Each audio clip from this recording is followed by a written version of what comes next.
Ndugu wananchi wa Jimbo la Mafia, nawasalimu katika jina la Jamhuri ya Muungano wa Tanzania.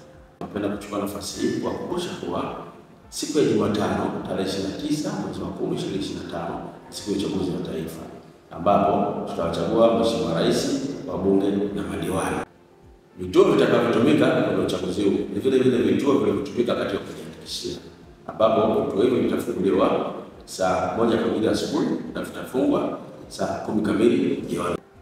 Na waomba wananchi wa Jimbo la Mafia mtembelee vituo hivyo mapema ili muweze kuvitambua, lakini vile ili muweze kuona taarifa za msingi, mfano majina yenu ambayo yatakayoandikwa nje ya vituo, pamoja na mfano karatasi ya kupigia kura yenye majina ya wagombea pamoja na vyama vyao. Na waomba wananchi wa Jimbo la Mafia, kwa wale ambao watakaopoteza vitambulisho vya kupigia kura, wafike kwenye vituo vya uchaguzi mapema wakiwa na leseni ya udereva au kitambulisho cha NIDA au passport ya kusafiria.